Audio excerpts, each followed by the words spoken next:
National Herald കേസിൽ സോണിയാഗാന്ധിയും രാഹുൽ ഗാന്ധിയും അടക്കമുള്ള എതിർകക്ഷികൾക്ക് ദില്ലി ഹൈക്കോടതി നോട്ടീസ് അയച്ചു.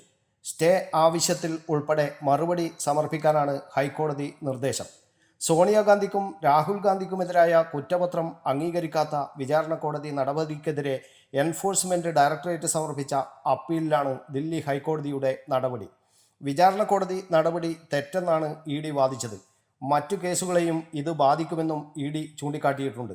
സ്വകാര്യ അന്യായത്തിൻ്റെ അടിസ്ഥാനത്തിൽ ഇ.ഡി. സമർപ്പിച്ച കുറ്റപത്രം നിലനിൽക്കില്ലെന്നായിരുന്നു ദില്ലി റൌസ് അവന്യൂ കോടതി കഴിഞ്ഞ ദിവസം ഉത്തരവിട്ടത്.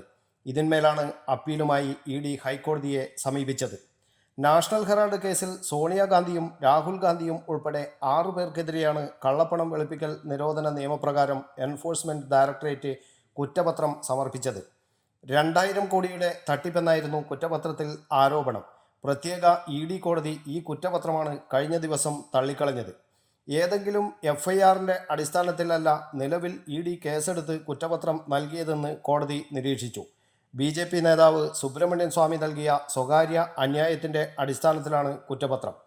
എഫ്.ഐ.ആറിൻ്റെ അടിസ്ഥാനത്തിൽ മാത്രമേ കള്ളപ്പണ നിരോധന നിയമപ്രകാരം കേസെടുക്കാനാകൂ. ഇത് ചൂണ്ടിക്കാട്ടിയാണ് കോടതി കുറ്റപത്രം സ്വീകരിക്കാൻ വിസമ്മതിച്ചത്.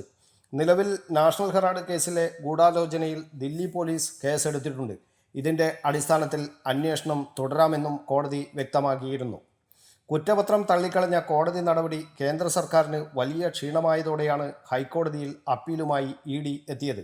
കുറ്റപത്രം തള്ളിക്കളഞ്ഞ കോടതി നടപടി ചൂണ്ടിക്കാട്ടി ബി.ജെ.പിക്കെതിരെ കോൺഗ്രസ് രൂക്ഷ വിമർശനം ഉയർത്തിയിട്ടുണ്ട്.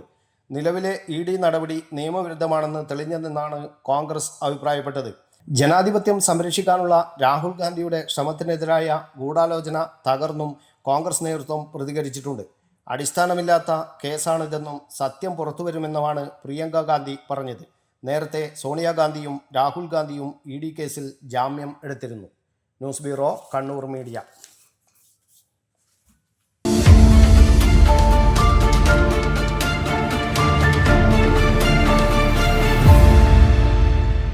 ശരി, പറയ്, എന്താ ഇങ്ങനെ പ്ലാൻ? കിച്ചൺ വർക്സും ഇന്റീരിയർ വർക്സും നമുക്ക് നല്ലൊരു ടീമിനെ ഏൽപ്പിക്കണം. പിന്നെ ഫർണിച്ചർ സുനിതയിൽ എടുക്കാം. അവിടെ ആകുമ്പോ എല്ലാ മോഡൽ ഫർണിച്ചറും അവൈലബിൾ ആണ്. മോഡേൺ വേണമെങ്കിൽ മോഡേൺ, ട്രഡീഷണൽ വേണമെങ്കിൽ ട്രഡീഷണൽ. ഇനിയിപ്പോ ഇമ്പോർട്ടഡ് ഫർണിച്ചർ വേണമെങ്കിലോ അതും സുനിതയിലുണ്ട്. ചേട്ടാ, ഫർണിച്ചർ സുനിതയെന്നാണെങ്കിൽ മോഡുലർ കിച്ചണും ഇന്റീരിയർ വർക്സും അവരെ തന്നെ ഏൽപ്പിച്ചാ പോരെ? അതിനവർ ഇന്റീരിയർ വർക്സ് ഒക്കെ ചെയ്യുന്നുണ്ടോ? ഒരു വീടിന്റെ മുഴുവൻ ഇന്റീരിയർ ഡിസൈൻ ചെയ്ത് ഫിനിഷ് ചെയ്യാനുള്ള സ്പെഷ്യലൈസ്ഡ് ആൻഡ് എക്സ്പീരിയൻസ് ടീമും സ്വന്തമായ ഒരു മാനുഫാക്ചറിംഗ് യൂണിറ്റും ഉണ്ട് സുനിതയ്ക്ക്. ഇപ്പോൾ ഏത് ജനറേഷന്റെയും ഫേവറേറ്റ് സുനിത ഫർണിച്ചർ